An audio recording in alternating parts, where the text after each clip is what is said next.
नमस्कार विद्यार्थियों, आज मैं हिंदी व्याकरण के छंद के बारे में समझाऊंगी। छंद का अर्थ होता है बांधना। इसलिए जब कोई उक्ति किसी विशेष लय, मात्रा या वर्ण योजना में बंध जाती है तो उसे छंद कहते हैं। काव्य में छंदों को बहुत महत्व दिया गया है, क्योंकि छंद काव्य में छिपे भाव एवं रस के संप्रेषण में मदद करते हैं। प्राचीन और मध्यकाल में काव्य का छंदबद्ध होना आवश्यक था, किंतु आधुनिक काल में छंद मुक्त या अछांदस काव्य रचना भी होती है। अर्थात जो मध्यकाल के काव्य होते थे वो छंद युक्त होते थे, लेकिन आधुनिक काव्य में छंद का प्रयोग कम होता है या फिर नहीं होता है।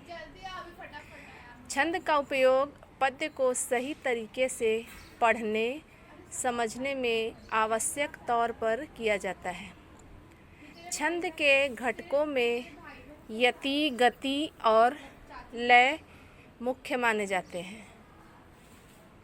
लय अंतर्निहित होती है, जिसके कारण काव्य कर्णप्रिय होता है, तथा यति और गति छंद के प्रवाह और लय को बनाए रखने में मदद करते हैं। छंद के भेद। छंद के दो भेद हैं।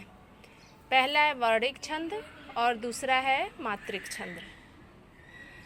वर्णिक छंद जो होता है उसमें वर्ण या अर्थात अक्षर की गिनती की जाती है, और मात्रिक छंद में मात्राओं की गिनती की जाती है। मात्रिक छंद जो होता है उसमें किस तरह मात्राओं की गिनती की जाती है वह इस प्रकार है। लघु और गुरु, इसमें दो जो है उसकी पहचान है।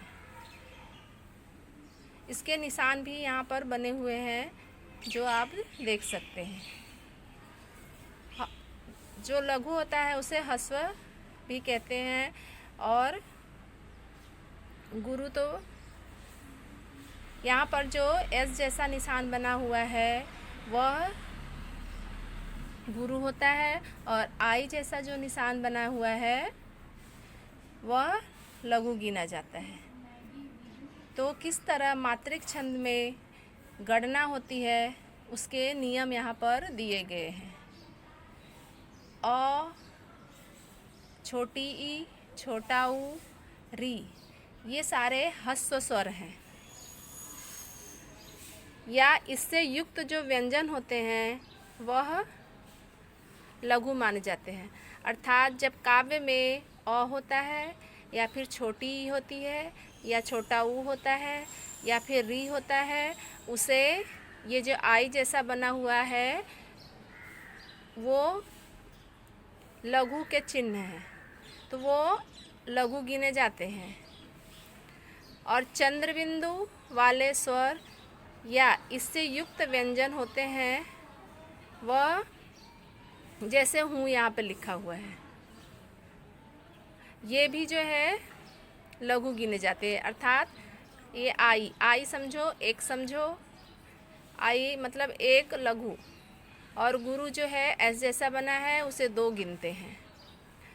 तो अ, ई, छोटा ऊ, री या फिर चंद्रबिंदु अगर काव्य में आए तो उसे एक अर्थात लघु गिनेंगे। इसी तरह आ, बड़ी ई, बड़ा ऊ, ए, ओ, औ इत्यादि अगर काव्य में आए तो उसे गुरु गिनेंगे। गुरु अर्थात दो, एस जैसा जो निशान बना है वो गिनेंगे। इसमें उदाहरण दिया है ईख, मामा, ऐनक आदि। जिस वर्ण पर अनुस्वार हो वह अ होता है, जैसे सुगंध में ग जो है वो गुरु होगा। मतलब चंद्र बिंदु जो है वो लघु गिना जाएगा, अगर बिंदु है तो गुरु गिना जाएगा, मतलब चंद्र बिंदु 1 और बिंदु 2 गिना जाएगा। विसर्ग युक्त वर्ण भी गुरु होता है। जैसे यहाँ उदाहरण दिया है दुख, तो यहाँ पर मतलब विसर्ग ऊपर जो र बना होता है उसे 2 गिनेंगे, गुरु गिनेंगे। संयुक्त वर्ण के पूर्व का लघु वर्ण भी गुरु हो जाता है। जैसे कोई संयुक्त वर्ण है, मतलब आधा अक्षर है बीच में, तो वो भी अगर पहले है, अगर उसके बाद गुरु है, मतलब बड़ी मात्रा है, तो उसके पहले वाला भी गुरु ही गिना जाएगा, भले वो लघु हो। हलंत के पहले का वर्ण भी गुरु होता है। यहाँ पे उदाहरण दिया हुआ है, सन में स जो है वो छोटा है, 1 है, लेकिन इसके बाद जो है स जो है वो में एक ही मात्रा है, ए वो गुरु गिने जाते हैं, इसलिए वो क्या हो जाएगा, गुरु हो जाएगा। और आधा अक्षर अगर बीच में आता है तो वो नहीं गिना जाएगा। ये इसके गणना के नियम है, इसको अच्छे से पढ़ लेना, किस तरह गिनना है ये ध्यान रखना। आई जैसा जो बना है वो 1 लघु, और एस जैसा जो बना है वो गुरु, अर्थात 2 मात्रा। तो जितनी भी छोटी मात्राएं हैं वो सारी लघु यानी 1 गिना जाएगा। जितनी भी बड़ी मात्राएं हैं वो गुरु अर्थात एस जैसा जो बना है 2 गिना जाएगा। और कोई भी अक्षर के पहले अगर मतलब वाक्य कोई भी शब्द है उसके पहले आधा अक्षर आएगा तो वो नहीं गिना जाएगा, लेकिन उसके बाद अगर गुरु भी है, मतलब छोटी भी है, तो उसे बड़ा गिना जाएगा। और चंद्र बिंदु को 1 अर्थात लघु गिना जाएगा, और बिंदु जो है वो गुरु गिना जाएगा।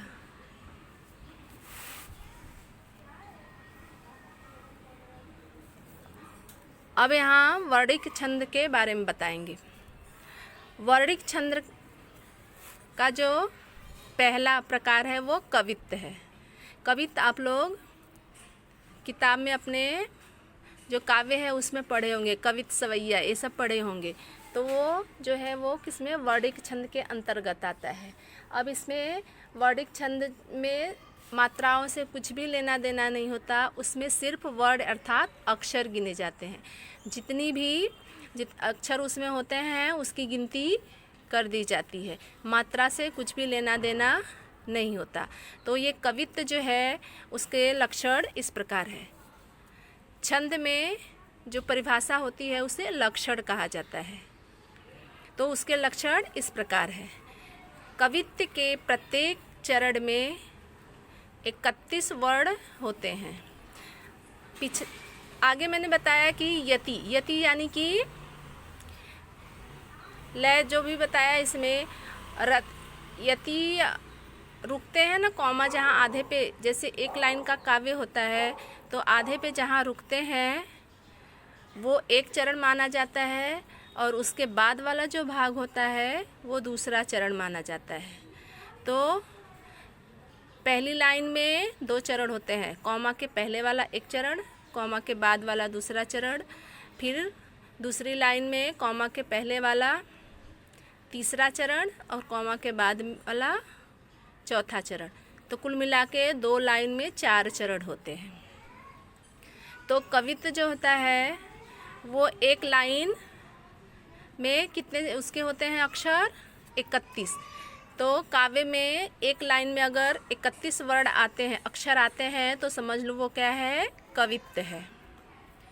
तो यहाँ पर कॉमा से पहले 15 हो और कॉमा के बाद, कॉमा से पहले 16 हो और कॉमा के बाद 15 हो, तो वो कवित्त होता है। यहाँ पर उदाहरण भी दिया है, सहज विलास हास प्रिय की हुलास तजी। यहाँ पर अक्षर गिनेंगे तो 16 आएगा, और दूसरे लाइन में है दुख के निवास प्रेम पास परियत है। तो यहाँ पर जो है ये कॉमा के पहले वाला भाग है, ये कॉमा के बाद वाला भाग है। तो ये कुल मिला के पहले में 16 और दूसरे में 15 अक्षर आए हैं। ये एक चरण कुल मिला के हुआ। 31 अक्षर आते हैं एक चरण में, एक लाइन में 31 अक्षर। दूसरा है सवैया छंद। सवैया छंद के कई भेद होते हैं। ये भेद गढ़ों के संयोजन के आधार पर बनते हैं। इसमें सबसे प्रसिद्ध भतंगयंग सवैया है। अब ये सवैया के भी उदाहरण यहाँ पर दिए गए हैं। अब इसकी गिनती कैसे करनी है? सवैया में प्रत्येक चरण में 23 वर्ण होते हैं। मतलब ऊपर जो था वर्णिक कवित छंद, उसमें एक चरण में 31 वर्ण होते थे और सवैया में एक चरण में 23 वर्ण होते हैं। ये इसके लक्षण है। लक्षण अर्थात परिभाषा है। कवित्त में 31 वर्ण और सवैया में 23 वर्ण होते हैं। इसका उदाहरण दिया है। कल कानन कुंडल मोर पखा उर्पै वनमाल विराजती है। इसको आप गिनेंगे तो इसमें कुल 23 वर्ण आएगा। ये जो है वर्णिक छंद के प्रकार थे। इसके दो ही प्रकार हैं, कवित्त और सवैया। अब जो है मात्रिक छंद बताएंगे। मात्रिक छंद का पहला जो है वो दोहा है। दोहा तो आप बचपन से पढ़ते आए होंगे, कबीर के दोहे, रहीम के दोहे। तो जो दोहे होते हैं वो मात्रिक छंद के अंतर्गत आते हैं। तो इसके लक्षण इस प्रकार है। इस छंद के पहले और तीसरे चरण में 13 तथा दूसरे एवं चौथे चरण में 11 मात्राएं होती हैं। पहले और तीसरे चरण के आरंभ में जगड़ नहीं होना चाहिए और अंत में लघु होना चाहिए। अब यहाँ पर उदाहरण दिया हुआ है। ये जो उदाहरण है ये दोहा अर्थात 2 लाइन का। 2 लाइन में जो पहली लाइन होती है बीच में कॉमा आता है, तो कॉमा के पहले वाला भाग पहला चरण, कॉमा के बाद वाला दूसरा चरण और नीचे इसी तरह तीसरा चरण और चौथा चरण। तो जो पहले में आता है वही जो है तीसरे में आता है और जो दूसरे में आता है वही चौथे में आता है। मतलब पहले चरण में 13 मात्रा आएगी और दूसरे चरण में 11, तीसरे में 13, चौथे में 11। तो ये उदाहरण आप गिनेंगे, इसमें लिखा हुआ दिया है तो आपको समझ में आ जाएगा। अब दूसरा इसका प्रकार है सोरठा। सोरठा में दोहा और सोरठा दोनों अर्ध सम जाति के मात्रिक छंद है। यह छंद दोहे का उल्टा होता है, अर्थात इसके पहले तथा तीसरे चरण में 11 तथा दूसरे और चौथे चरण में 13 मात्राएं होती हैं।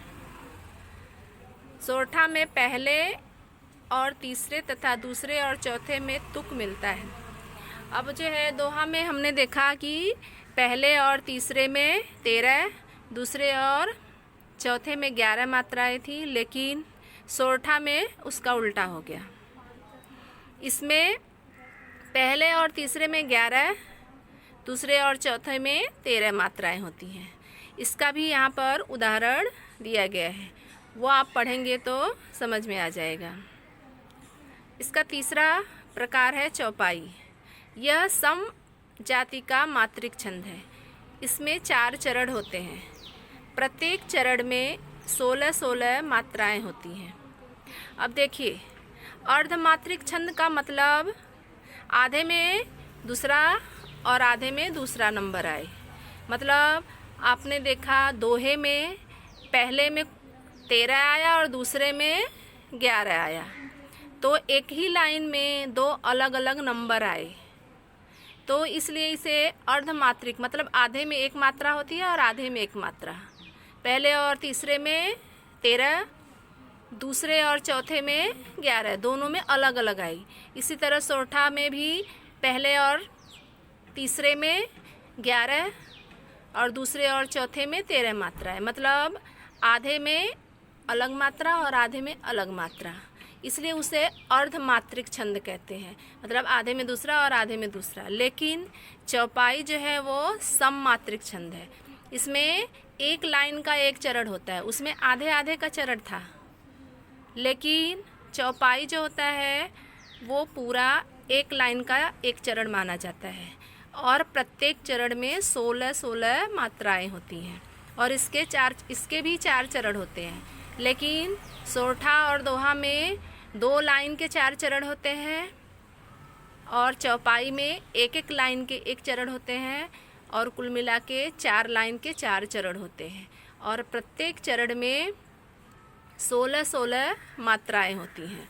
इसलिए इसे सममात्रिक छंद कहते हैं। मतलब समान मात्रा में यहाँ पर छंद पाया जाता है और उसमें जो है अलग अलग पाया जाता है, इसलिए उसे अर्ध सममात्रिक छंद कहा जाता है। तो ये जो है मात्रिक छंद के 3 प्रकार हैं और इसके आगे का प्रकार जो है वो मैं अगले वीडियो में बताऊंगी। अगर इसमें कुछ भी समझ में नहीं आए तो आप जो है व्हाट्सएप पे पूछ सकते हैं। ये परीक्षा में आने वाला है। धन्यवाद।